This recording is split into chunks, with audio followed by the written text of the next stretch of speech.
고린도전서 10장 15절부터 17절까지 제가 봉독해 드리겠습니다.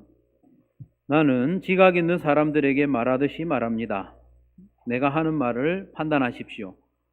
우리가 축복하는 축복의 잔은 그리스도의 피에 참여함이 아닙니까? 우리가 떼는 빵은 그리스도의 몸에 참여함이 아닙니까? 빵이 하나이므로 우리가 여럿일지라도 한 몸입니다. 그것은 우리가 모두 그 한 덩이 빵을 함께 나누어 먹기 때문입니다. 아멘. 오늘은 성찬식을 거행하는 주일인데 성찬식에 관한 말씀을 함께 나누고자 합니다. 로마 시대 때, 초기 교회 때는요, 성도들이 어이없는 모함과 오해를 종종 받았습니다. 성도들끼리 형제 자매님 이렇게 부르잖아요. 그런 걸 보고 불신자들, 당시의 이방인들이 근친상간하는 사람들이다, 상대할 사람들이 못 된다, 그런 오해가 있었습니다. 그리고 성찬식에 관해서도 오해가 있었는데 매우 심각했죠. 성찬식 때 주로 우리가 집례하는 집례자가 예수님의 말씀을 인용하기를 이것은 내 몸이니 그리고 이것은 내 피다, 언약의 피다, 이렇게 말하지 않습니까? 그래서 이방인들이, 그리스도인들은 아이를 죽여가지고 그 살을 먹고 피를 마신다, 이런 오해를 하기도 했습니다. 요즘 이 정도 오해는 하진 않겠죠. 요즘은 이 정도는 아니지만 그래도 예수님의 살과 피를 상징하는 빵과 포도즙을 나누어 먹을 때 우리가요, 우리의 마음도 조금 두려움 있지 않습니까? 이게 예수님의 살은 아니지만 그걸 상징하는 빵이다. 피는 아니지만 예수님의 피를 상징하는 포도즙이다. 그것을 우리가 기억한다면 적잖이 좀 부담스럽기는 합니다. 성찬 여기 앞에 해놨는데 꼭 뭐 같아요? 오늘 처음 오신 강영도 성도님이나 새로 오신 분들 보면 이거 보면서 으스한 느낌도 들 수도 있습니다. 그럼에도 불구하고 교회는 성찬식을 지속합니다. 그 이유는 예수님께서 친히 제정하시고 명령하셨기 때문입니다. 너희들 성찬식 해라. 그리고 이것이 영적으로 큰 유익이 있기 때문입니다. 그냥 빵 쪼가리 하나 먹고 포도즙 한 모금 마시는 게 우리에게 무슨 큰 육체적으로 이득이 있겠습니까? 그러나 이것은 영적으로 큰 유익이기 때문에 계속하는 거죠. 그래서 먼저 성찬식에 대한 몇 가지 신학적인 주장을 한번 살펴보는 것이 도움이 되겠다 싶습니다. 여러분, 화채설이라고 들어보셨죠? 화채설. 이것은 천주교에서 주장하는 것인데 널리 알려져 있습니다. 그러나 이게 미신적이죠. 미신적. 화채설은 천주교의 신부가 축사를 하면 빵과 포도주가 실제로 예수님의 살과 예수님의 피로 변화된다, 이렇게 주장하는 것이 화채설입니다. 화는 변한다, 몸으로 변한다, 그런 뜻이죠. 겉으로 보기에는 여전히 빵과 포도주이지만 본질이 바뀌어서 이게 바로 예수님의 몸이고 예수님의 피다, 이렇게 하죠. 그래서 천주교에서는요, 성찬식 때 사용하는 빵과 포도주를 과도하게 신성히 여깁니다. 이 성물로 여기는, 성물로. 그 정도까지 하면 안 되겠죠. 그래서 미신적입니다. 공제설이 있습니다. 공제설. 공은 함께, 제는 있다, 이 말이죠. 마틴 루터가 주장을 했는데 빵과 포도주는 그대로지만 거기에 예수님이 함께 계신다.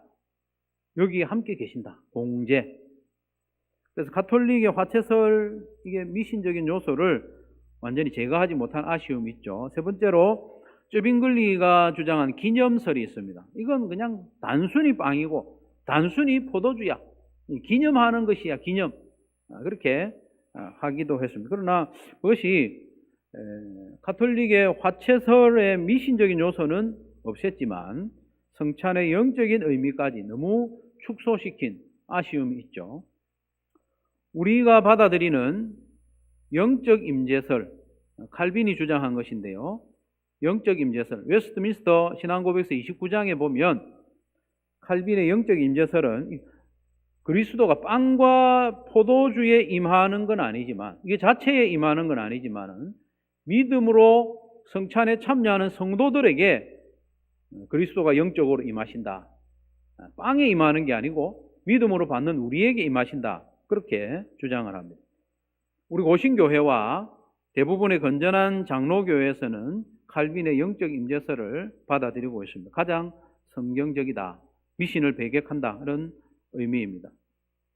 이처럼 믿음으로 성찬에 참여하는 성도에게는 그리스도가 영적으로 임재하여 큰 은혜를 베푸시는데, 그 은혜가 어떤 것이 있느냐?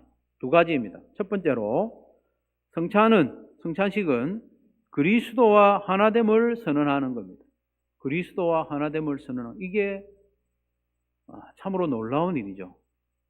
그리스도는 하나님이시고 그리스도는 창조주신데 그와 연합되게 하는 것이 성찬의 의미다. 지난 주일 말씀에서 세례를 통하여 우리가 예수님의 죽음과 부활에 연합된다고 했는데, 성찬도 그와 같은 의미를 가집니다. 다만 세례는 우리가 평생에 몇 번 받습니까? 한 번만 받습니다. 그러나 성찬은 어떻게 합니까? 반복적으로 하죠.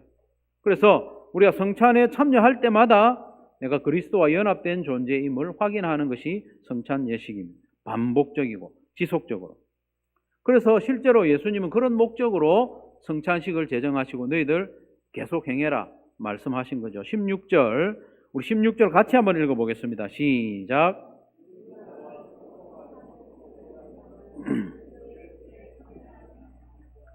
우리가 떼는 빵은 그리스도의 몸에 참여함이 아닙니까?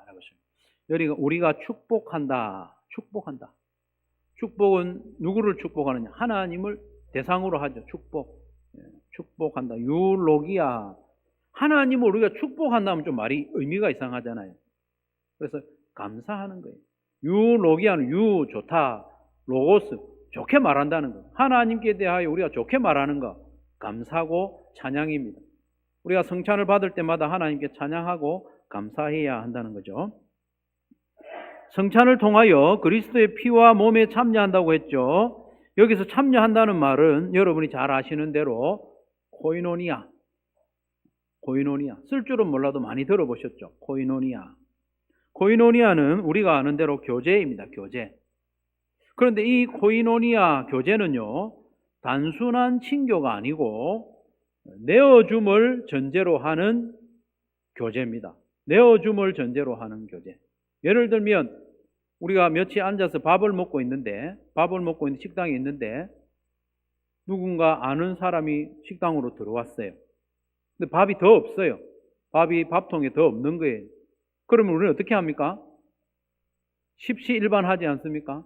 우리가 먹던 밥을 조금씩 덜어서 한 그릇을 만들어 주잖아요. 그게 교제입니다. 내어놓는 거. 내어주면서 하나 되는 거. 그게 코이노니아입니다. 그냥 단순한 친교, 재밌게 지내는 거, 싸움 안 하고 지내는 그게 아니고 내어주면서 하나 되는 게 코이노니아. 연합입니다. 연합. 다른 곳에서는 연합으로 번역하잖아요. 예수님이 피를 내어주심으로 우리와 함께 교제하시고 연합되셨습니다. 예수님이 십자가에서 몸을 찢어 몸을 내어주심으로 우리와 친교하시고 교제하시고 연합되었습니다. 그게 교제입니다. 그게 코이노니아입니다. 몸을 내어주는 게 코이노니아예요. 그래서 우리는 세례를 받음으로 예수님께 연합되었다. 그걸 확인하는 것이 세례밖에 없으면 한 번만 하고 그치지만 우리는 반복적으로 행하는 성찬을 통해서도 예수님의 몸을 상징하는 빵을 받으면서도 예수님의 피를 상징하는 포도즙을 받으면서도 예수님께 내가 연합되었다. 예수님과 내가 교제하는 존재라는 것을 몸으로 확인하는 거죠. 그게 성찬식입니다. 요한복음 6장 55절에서 57절에서 예수님이 친히 이 말씀을 하셨죠. 예수님이 친히 하신 말씀. 내 살은 참 양식이요 내 피는 참 음료로다.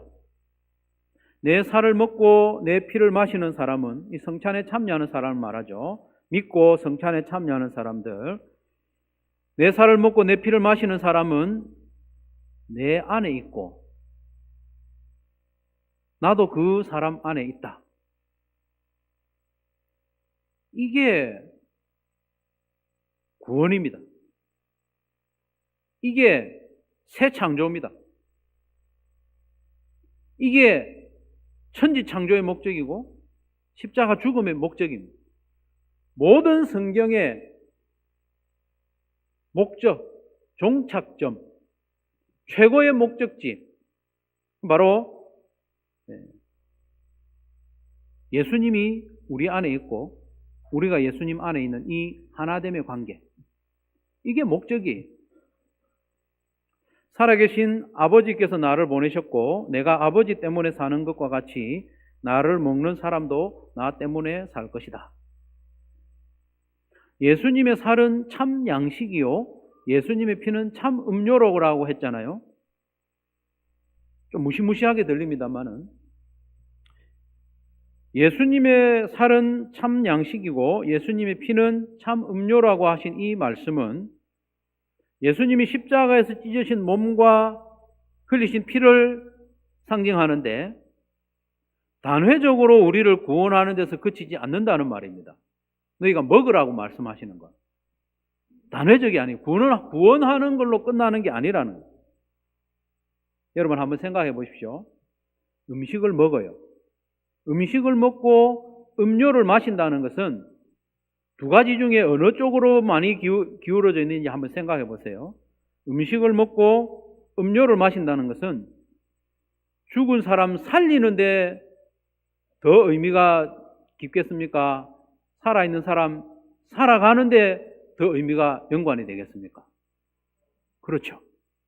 예수님이 지금 그 말씀을 하고 있거든요. 우리를 살렸어요. 예수님의 십자가 보혈과 몸으로 우리를 살렸어요. 살리는데 끝내는 게 아니고 계속해서 양식과 음료를 공급하시면서 우리가 살아가게 하는 거예요. 살아가게. 믿음으로 성찬에 참여한 성도가 살아가는 모습을 56절에 말씀하고 있는데 내 살을 먹고 내 피를 마시는 사람은 내 안에 있고 나도 그 사람 안에 있다. 우리가 이런 모습으로 살아가라는 거예요. 예수님이 내 안에 있는 것으로 내가 예수님 안에 거하는 모습으로 살아가라. 그렇게 살아가라. 내 살을 먹고 내 피를 마신다고 했는데 여기서 사용된 동사가요. 그 모양이 형태가 현재 분사형입니다. 분사는 뭐 하는 중 그렇잖아요.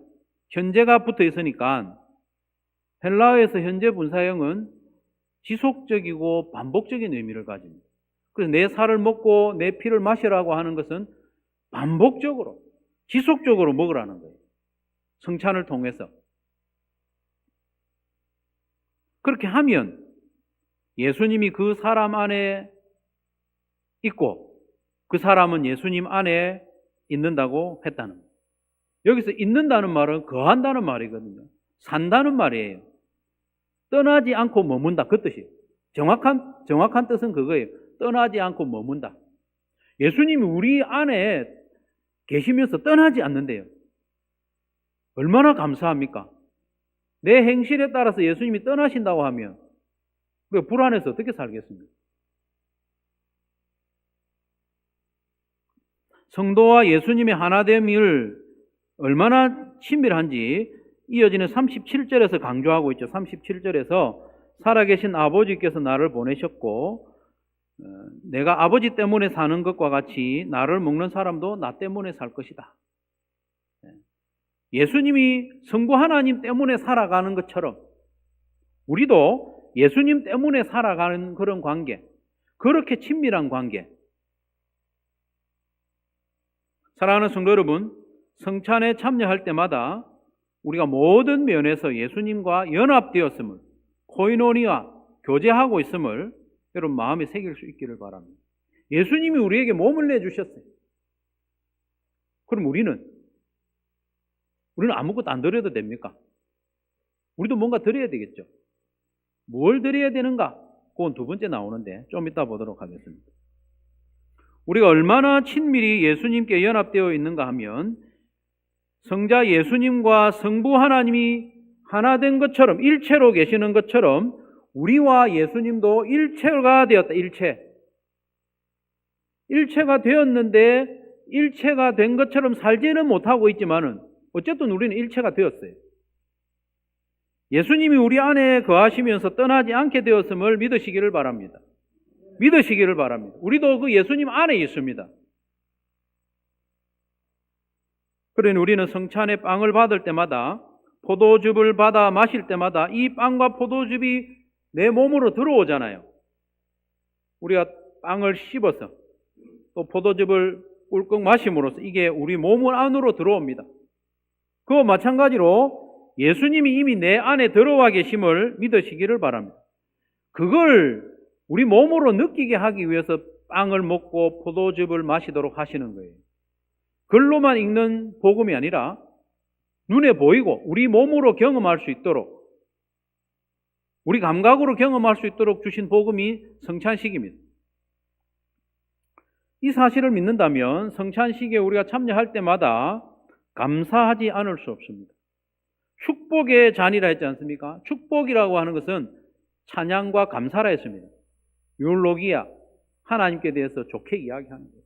감사하는 겁니다. 찬양하는 겁니다. 감사하지 않을 수, 예수님이 내 안에 들어와 계시는데 어떻게 찬양하지 않을 수 있습니까?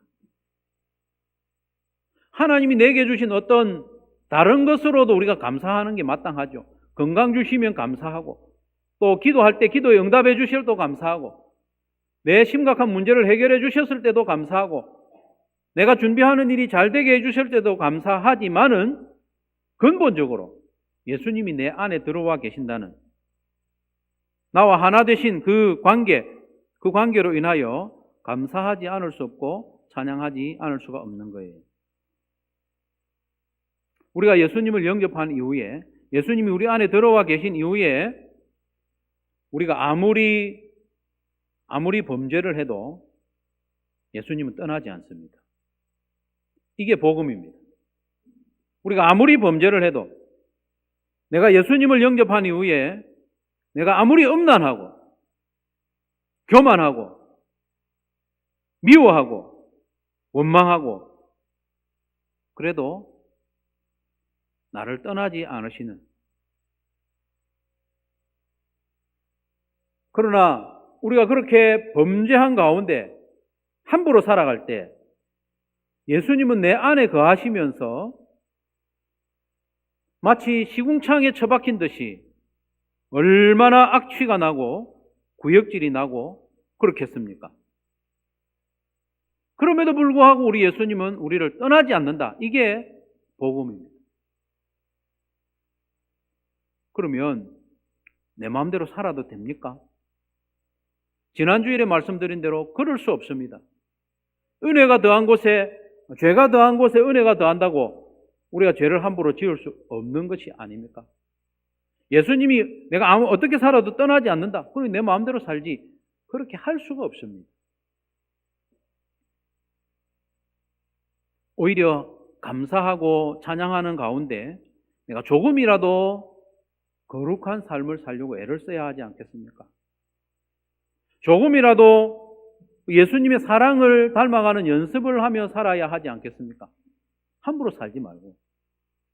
성찬을 받는 목적이 그겁니다. 예수님이 내 안에 계시고 내가 예수님 안에 거하는 사람이 되었기 때문에 거기에 맞는 삶을 살아야지, 거기에 맞는 삶을 살아야지 결단하는 시간이 성찬 시간입니다. 두 번째로 성찬식은 성도들의 하나됨에 대한 다짐입니다.